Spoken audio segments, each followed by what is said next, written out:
Hello friends, मैं हूं सत्येंद्र सैनी और आप देख रहे हैं यूट्यूब चैनल ऑफ वकील करो। अगर आप एक फ़ाइनेंस बिजनेस में इंटरेस्ट रखते हैं या फिर आप एक फ़ाइनेंस बिजनेस स्टार्ट करना चाहते हैं लेकिन आरबीआई लाइसेंस में कहीं ना कहीं प्रॉब्लम आ रही है, या फिर एनबीएफसी स्टार्ट करने के लिए जो 2 करोड़ का कम से कम बजट का रिक्वायरमेंट होता है उस बजट का अरेंज नहीं हो पा रहा है, तो आज हमारे पास उसकी इन सारी प्रॉब्लम्स का एक सोल्यूशन है जो कि है सेक्शन 8 माइक्रो फाइनेंस कंपनी। तो चलिए जानते हैं सेक्शन 8 माइक्रो फाइनेंस कंपनी क्या होता है और हम इसको कैसे रजिस्टर कर सकते हैं। Section 8 micro finance company basically एक एनपीओ या फिर एक एनजीओ आप इसको बोल सकते हैं, नॉन गवर्नमेंट ऑर्गेनाइजेशन या फिर नॉन प्रॉफिट ऑर्गेनाइजेशन आप इसको बोल सकते हैं। बेसिकली सेक्शन 8 कंपनी एक कंपनीज एक्ट 2013 के अंडर ही रजिस्टर होती है और इसका main object motive profit earn करना नहीं होता। मतलब ये एक सोशल मोटिव्स के लिए कंपनी रजिस्टर्ड होती है जिसका main object basically promotion of social purposes like health, environment, sports, art, science से होता है।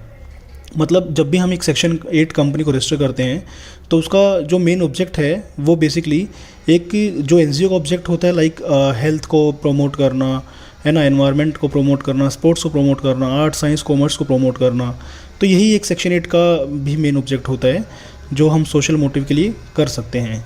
लेकिन अगर हमें सेक्शन 8 माइक्रो फाइनेंस कंपनी को फॉर्म करना है, रजिस्टर करना है, तो बेसिकली उसके एक मेमोरेंडम में मेंशन होना चाहिए कि वो कंपनी, वो section 8 company specially micro financing facility देगी, माइक्रो फाइनेंसिंग लैंड करेगी, लोन देगी पुअर पीपल को to reduce the poverty in India.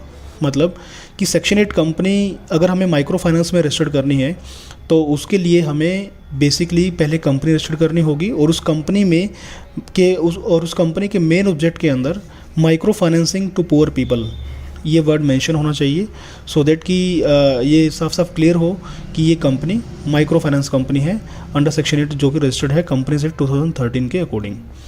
तो बेसिकली इनमें जो डिफरेंस है दोनों कंपनीज़ के अंदर, अगर मैं बात करूं कि एक कंपनी है वो है सेक्शन 8 नॉर्मल कंपनी और दूसरी है सेक्शन 8 माइक्रो फाइनेंस कंपनी, तो दोनों में मेन इसमें डिफरेंस यही है कि सेक्शन 8 नॉर्मल कंपनी जो है उसका जो मेन ऑब्जेक्ट है, मतलब जो बाइलॉज हैं उसके अंदर मेंशन आपको मिलेगा health, environment, sports, social purpose, art, science etcetera, इनके लिए ये कंपनी रजिस्टर्ड होगी। लेकिन अगर माइक्रो फाइनेंस कंपनी की बात करेंगे तो माइक्रो फाइनेंस कंपनी जो है वो आपकी पुअर पीपल को लोन देने के लिए, micro financing to poor people to reduce the poverty in India, तो इंडिया में जो पॉवर्टी है उसको रिड्यूस करने के लिए लोन देने के लिए स्पेशली कंपनी बनेगी। तो दोनों में डिफरेंस है बेसिकली कि नॉर्मल कंपनी क्या होती है सेक्शन 8 और माइक्रो फाइनेंस कंपनी क्या होती है। नॉर्मल कंपनी में आप इंक्लूड करेंगे सारी चीज़ें जो कि माइक्रो फाइनेंस कंपनी से टोटली अलग है, लाइक हेल्थ, एनवायरनमेंट, एजुकेशन भी हो सकता है इसका part, sports, art, science, something, ये सारा।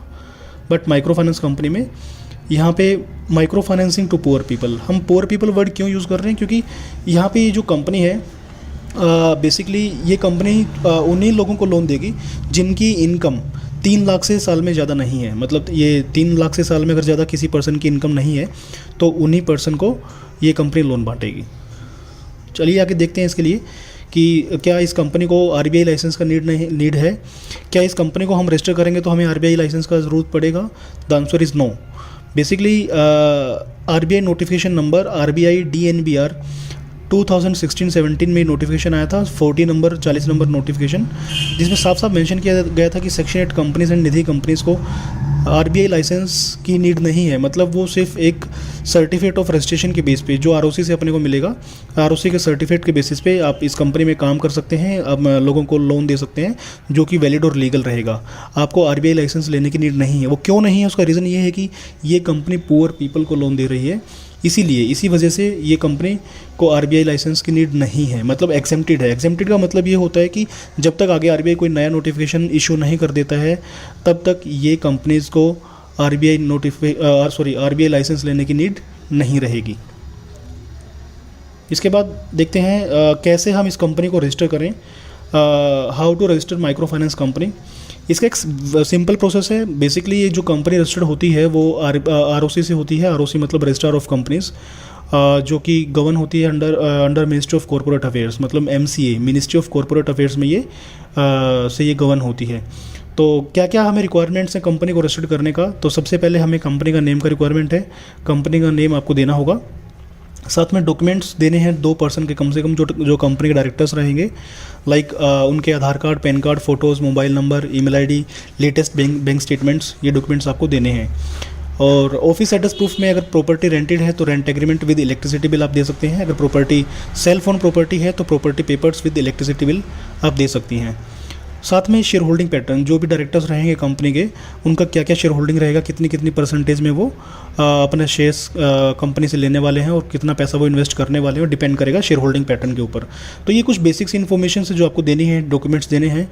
और ये डॉक्यूमेंट्स जैसे आप देते हैं, ये डॉक्यूमेंट्स आप हमें मतलब व्हाट्सएप या ईमेल के थ्रू भी आप हमें दे सकते हैं।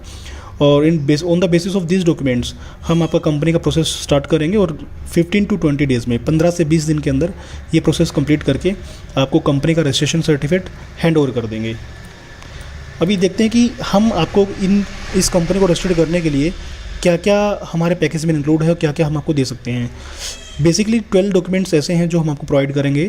फर्स्ट है सर्टिफिकेट, सेकंड है licence, third memorandum of association जिसको हम शॉर्ट फॉर्म में एमओए बोलते हैं, आर्टिकल्स ऑफ एसोसिएशन जिसको हम एओए शॉर्ट फॉर्म में बोलते हैं, PAN number of company, E PAN copy आपको मिलेगा, 10 कार्ड मिलेगा कंपनी का, ई 10 कार्ड, डिन मिलेगा डायरेक्टर्स का, क्योंकि जो भी कंपनी में पर्सन डायरेक्टर बनते हैं उनका डिन नंबर होता है, तो दोनों पर्सन्स के डिन हम प्रोवाइड कराएंगे। साथ में as well as simultaneously DSC digital signature certificates आपको मिलेंगे, क्योंकि मैंडेटरी डॉक्यूमेंट्स होते हैं जो कंपनी रजिस्ट्रेशन के टाइम पे यूज़ होते हैं। ESIC, EPF ये दोनों भी आपके हमारी तरफ से रहेगा इसी पैकेज में। Free bank account opening support भी इसमें रहेगा, एंड मास्टर डेटा की कॉपी भी हम इसमें आपको साथ में प्रोवाइड करेंगे। तो ये 12 डॉक्यूमेंट्स हैं जो आपको इस पैकेज में हम आपको प्रोवाइड कराएंगे।